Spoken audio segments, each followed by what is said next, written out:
Barbudans a happy independence. This is Observer Radio.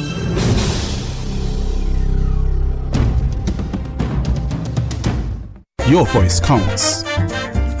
Your questions are answered. This is Observer AM.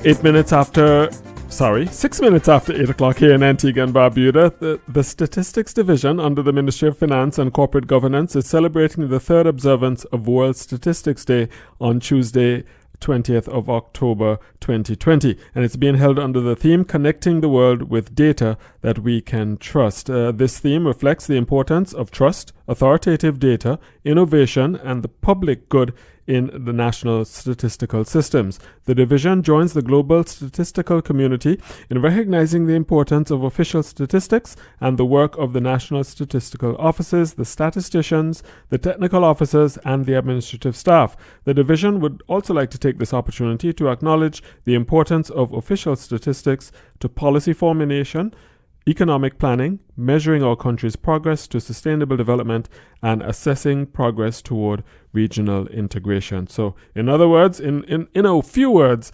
statistics are vitally important. And to speak more on this, we have Tracelyn Joseph, senior statistician, joining us on the line. I don't know why the word statistics and statistician is tying me up this morning, but Ms. Joseph, good morning. Welcome to Observer AM.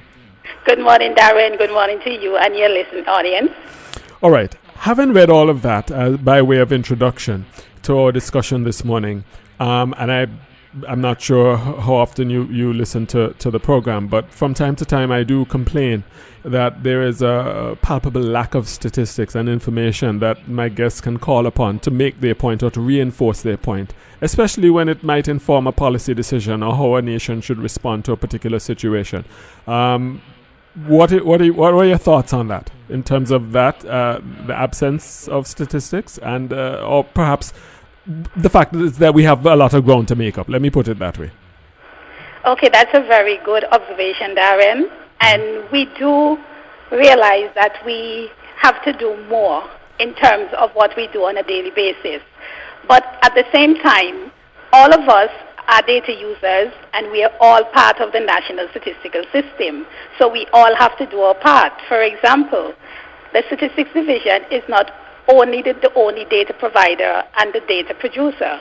We have to depend on our stakeholders to do that, to supply us with the data.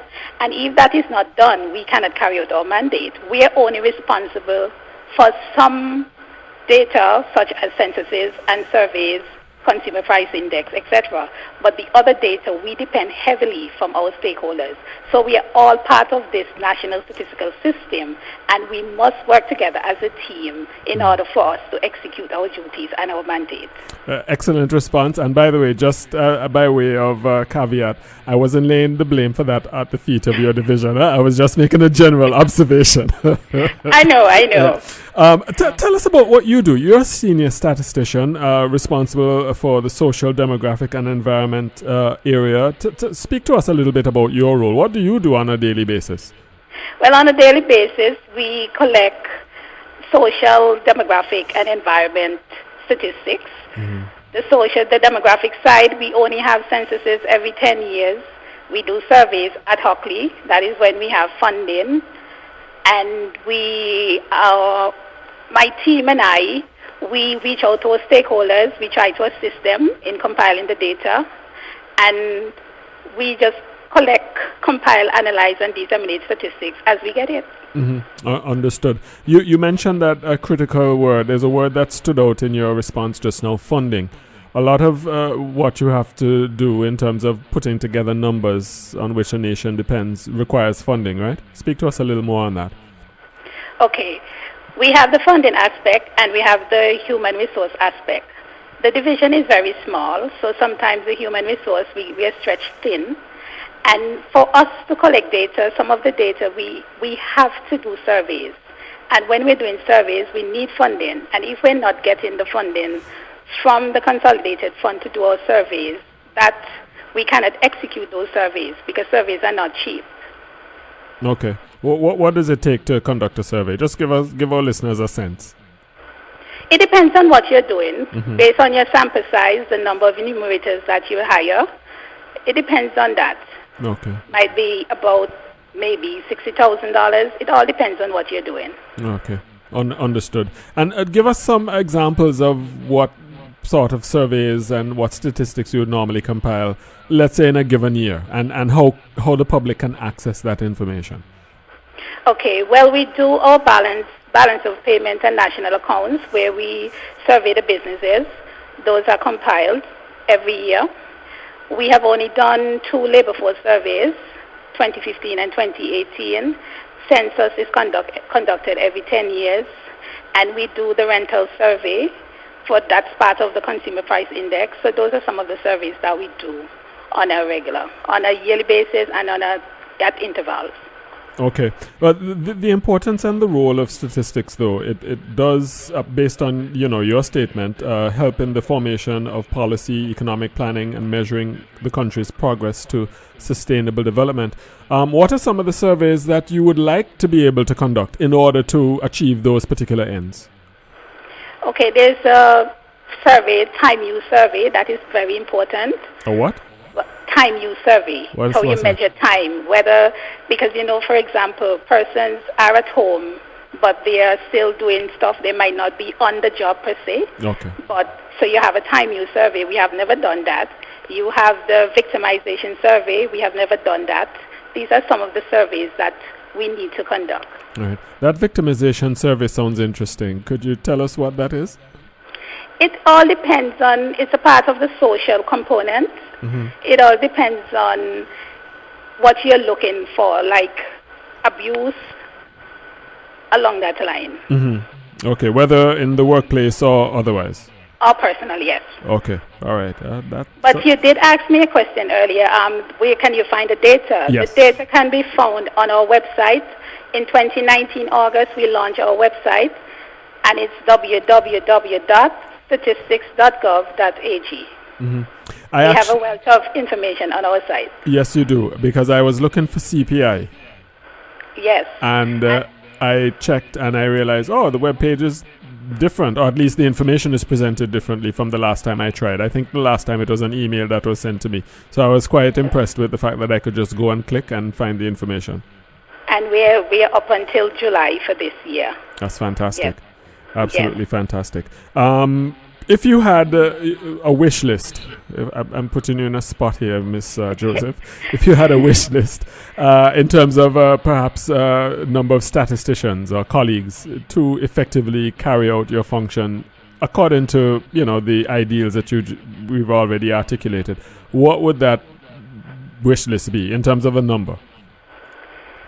Maybe 4 more statisticians on board. Okay. How many you have now? It's about 5 or 6 of us. 6 of you? Wow. Yeah. Okay. I think so. Yeah. So my figure could be wrong. Okay. Yes. So at least 10 of you would be nice. Yes. Okay. And to conduct, let's say, a labor force survey or the abuse survey, for example, how many enumerators would you need to gather the data? Most of the time when we do surveys, we have about 24 because we do train more than what we need for reserve because sometimes persons drop out. So roughly about 24. Okay. Now, statistics. It is linked with mathematics, and there are those of us who are qualitatively skilled and some of us who are quantitatively skilled. Obviously, you're the latter. Why did you decide to become a statistician? Well, actually, I always liked numbers. Okay. And I was into accounting first, and then I branched off into statistics. It's a good career path. It is challenging at times, but it is good because at the end of the day, when you see the statistics that is compiled and you're part of that compilation, it's a sense of accomplishment. Yeah. I can well imagine. I just like to look at the results. Yes. Not necessarily the sausage making, to use the American or European term. World Statistics Day is today. Is there going to be any specific activity that's going to be taking place? I mean, aside from our conversation this morning? Yes.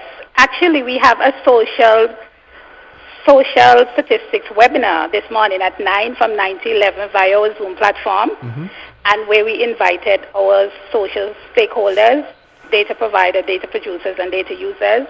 So that will be carrying on right after your show. And last week we had Caribbean Statistics Day, which was celebrated on the 15th. We had the Economic Statistics webinar on that day. So our celebration ends today with the Social Statistics webinar. Okay. And of course, I imagine that COVID has had an impact on any activity that you might have planned otherwise. Yes. Yes, we had to scale it down from what we had last year because we have to adhere to the protocols that have been established. Okay. Let me ask you finally, as we look to conclude our discussion this morning, COVID-19 is seemingly here with us for a while. In terms of measuring its impact on the economy, is that something that your division would be tasked with? Should the Prime Minister, Minister of Finance decide to look at that? That's a very good question, Darren. But that will have to be some discussion before we could make a decision with that. Because we changing, the information landscape has now been changed. Because whereas we are collecting data, we used to collect data face-to-face. We moved to CAPI, computer-assisted personal interview, using tablets. Now we might have to move to CATI, which is computer-assisted telephone interviews.